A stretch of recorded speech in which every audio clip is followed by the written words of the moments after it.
મહત્વના સમાચાર સુરતથી, જ્યાં ટેક્સટાઇલ માર્કેટમાં બરબાદીના પાણી હજુ પણ યથાવત છે।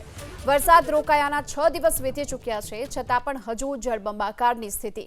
ટેક્સટાઇલ માર્કેટમાંથી હજુ પણ પાણી નથી ઓસર્યા। ગોડાદરા રોડ પરની માર્કેટમાં હજુ પાણી જોવા મળી રહ્યું છે। દુકાનોમાં પાણી ભરાયેલા હોવાથી કરોડો રૂપિયાનું નુકસાન। છેલ્લા 7 દિવસથી માર્કેટની તમામ દુકાનો બંધ છે। પ્રશાસને સર્વેની કામગીરી ન કરી હોવાનો સ્થાનિકોએ આરોપ લગાવ્યો। સર્વે માટે કોઈ ટીમ ન આવી હોવાનો પણ આરોપ। નુકસાનીમાં તો કોઈ સીમા જ નથી, એટલું નુકસાન છે। અત્યારે ધારો સુરતમાં જોવો તો પોદાર માર્કેટમાં નુકસાન નોર્મલ છે, આની કમ્પેર કરીએ તો બરાબર। ત્યાં અધિકારીઓ કે ત્યાં સર્વે માટે ગયેલા છે, અહીંયા સર્વે એની હિસાબે કરો તો બહુ વધારે જ પડતું નુકસાન છે। તો અહીંયા કોઈ સરકારી અધિકારી કે કોઈ વિઝિટ માટે આવેલા નથી। દર સરકાર જ છે એનું તો ફર્સ્ટ સામે જ આવે છે, કેમ કે રોડની ઉપર અમારે આનો તો 5 ફૂટ માર્કેટ છે ઉપર, બરાબર છે। તો એની ઉપરથી જ પાણી પડી ગયેલું, એની જવાબદારી તો સરકારની રહેશે। તો આ જ પ્રકારની હાલત સુરતના ફેબ્રિઝો માર્કેટની પણ જોવા મળી રહી છે, જ્યાં ફેબ્રિઝો માર્કેટના બેઝમેન્ટમાં હજુ પણ પાણી ભરાયેલા છે। ગોડાદરાની ફેબ્રિઝો માર્કેટના વેપારીઓને લાખોનું નુકસાન થયું છે। બેઝમેન્ટમાં પાણી ભરાતા કાપડના જથ્થાને નુકસાન પહોંચ્યું। બેઝમેન્ટના પાર્કિંગમાં રહેલા વાહનોને પણ નુકસાન થયું છે। ખાડી પૂરના કારણે માર્કેટના વેપારીઓ પાયમાલ થઈ ચૂક્યા છે। પંપ અને મોટર ગોઠવી પાણી કાઢવાના પ્રયાસો કરાયા। બેઝમેન્ટમાં હાલ તો ગંદકી દુર્ગંધનું સામ્રાજ્ય છે। સુરત મનપા તરફથી કોઈ સહાય ન મળી હોવાનો પણ આરોપ। સુરતમાં વરસાદ પડ્યાને 1 અઠવાડિયું થઈ ગયું હોવા છતાં કેટલીક માર્કેટોમાં હજી પણ પાણી ભર્યા છે। આ સીધું જોઈ શકાય છે, ગોડાદરા વિસ્તારની ફેબ્રિઝો માર્કેટ છે।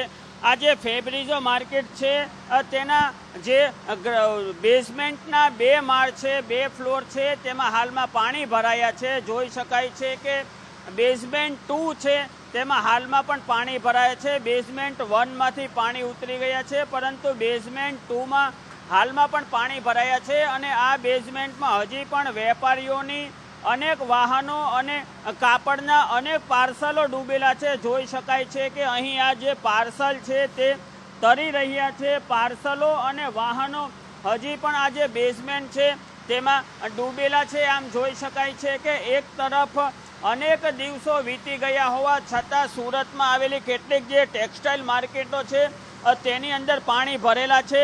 જે બેઝમેન્ટ 1માંથી પાણી ઉતરી ગયા છે ત્યાં હાલમાં વેપારીઓ છે તે પોતાના પાર્સલ ઉઠાવી રહ્યા છે। જે પલળેલા પાર્સલ છે તે કાઢી રહ્યા છે અને પલળેલા જે પાર્સલ છે, નુકસાન ગયેલા જે પાર્સલ છે તેમનો નિકાલ કરી રહ્યા છે।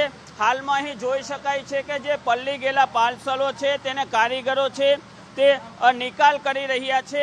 આપણે ત્યારે વેપારી સાથે વાત કરીશું। सर, सूरत में जो पानी उतरा उसको अनेक दिन हो गए हैं, ये आपकी फैब्रिज़ो मार्केट में अभी क्या हाल है?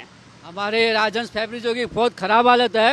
लोग ये जो ऊपर शासन पर बैठे हैं लोग, खाली बोलने की बातें हैं उनकी, करते कुछ नहीं है। और आप ज़रा ध्यान दो, ये सब जगह पहुँचाओ। यहाँ का वातावरण देखो कैसे माल का नुकसान हो रहा है। मार्केट में लगभग 2-3 हज़ार दुकानें हैं, लगभग जितने भी नीचे गाड़ियाँ हैं सब खराब हो गई है, निकल नहीं रही, पानी अभी तक भरा हुआ है। तो ये कैसे होगा इनका वातावरण? भाई, अभी ये पार्सल की डिलीवरी शुरू हुई है, क्या क्या तकलीफें हैं मार्केट? बहुत सारी तकलीफें हैं। मेरी 2 गाड़ी डूब गई और मेरे 100 पार्सल डूब गए। मेरे कारीगर सारे डूब गए थे, मरने से बचे हैं। जब 1 बजे रात को नाव आई है प्रशासन के द्वारा तो लोग बच पाए हैं। मेरा लड़का डूबने से बचा है। बहुत सारा नुकसान हुआ सर, इतना नुकसान कभी कभी नहीं हुआ। सामने से पहली बार ऐसा हुआ है।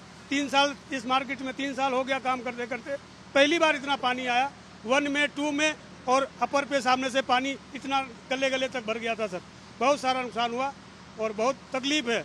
नहीं कोई सुविधा नहीं मिली है, ना कोई सामने से देखने आ रहा है, ना कुछ देखने आ रहा है। बीमार पड़ेंगे लोग, कैसे क्या होगा, कोई सुनवाई नहीं, कोई देखने वाला कुछ नहीं।